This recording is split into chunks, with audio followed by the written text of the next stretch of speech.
Bonjour tout le monde, bienvenue à la 3e édition du journal télévisé junior du groupe scolaire Bertrand Russell. Voici les titres. 2020, l'année des tournants décisifs dont l'affaire du Sahara. Du Sahara proclamé par les États-Unis. Le Sénégal, grand pays ami du Maroc, a ouvert son consulat général à Dakhla, la perle du Sahara marocain. L'année 2020, même s'il a été celle de la pandémie mondiale de coronavirus, est à marquer d'une pierre blanche au Maroc sur le plan diplomatique. La reconnaissance de la souveraineté du royaume sur son Sahara par les États-Unis a connu un raffermissement décisif. Le ministre marocain des Affaires étrangères, Nasser Bourita, a estimé que la reconnaissance de la souveraineté de son pays sur la région du Sahara par les États-Unis contribue à trouver une solution politique au conflit qui oppose Rabat au Front Polisario. Le chef de la diplomatie marocaine a indiqué que la décision des États-Unis de reconnaître la souveraineté pleine et entière du Maroc sur la totalité du Sahara et d'affirmer un soutien sans ambiguïté à l'initiative marocaine d'autonomie n'a laissé personne indifférent. Elle en a surpris certains et en a conforté de nombreux autres dans leur opinion. Partout, elle a fait couler beaucoup d'encre.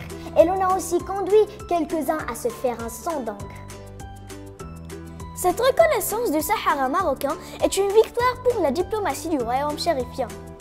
Cependant, elle s'est accompagnée, selon le président américain Donald Trump, de la signature d'un accord de normalisation complète des relations du Maroc avec Israël, un événement que Trump présente comme historique. En effet, le Maroc a connu le premier vol commercial en provenance d'Israël atterri sur le sol marocain. Mardi 22 décembre, l'avion de la compagnie israélienne Elal s'est posé à Rabat, marquant le premier acte du rétablissement des relations diplomatiques entre les deux pays. 2020 a également été l'année des consulats en référence aux dizaines de pays d'Afrique et du monde arabe, dont les ministères des Affaires étrangères se sont déplacés à Lyon et Dakhla pour inaugurer officiellement les nouvelles représentations consulaires à leur pays. Par ailleurs, le Maroc a marqué des points majeurs en défendant son intégrité territoriale, notamment après la proclamation par les États-Unis de sa reconnaissance de la souveraineté du royaume sur les provinces du Sud.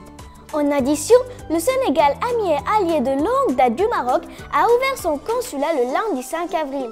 Or, le Sénégal a rejoint les deux clubs des pays africains qui ont porté leur reconnaissance de la souveraineté du Maroc sur le Sahara à un niveau consulaire tangible. Il s'agit de la 10e représentation diplomatique inaugurée à Dakhla, après celle de Djibouti, de la Gambie, la Guinée, le Libéria, la Guinée équatoriale, le Burkina Faso, la Guinée-Bissau, Haïti et la République démocratique du Congo. Enfin, les deux lions se réunissent pour la bonne cause. De même, il y a à noter qu'entre les villes de Laayoune et Dakhla, ce sont jusque-là 21 pays africains et arabes qui ont installé des représentations diplomatiques sur les provinces sahariennes. Voilà, c'est la fin de cette 3e édition du journal télévisé junior du groupe scolaire Bertrand Russell. Merci de nous avoir suivis. Merci également d'être de plus en plus nombreux à suivre notre journal. On vous invite à vous abonner à notre chaîne Groupe scolaire Bertrand Russell.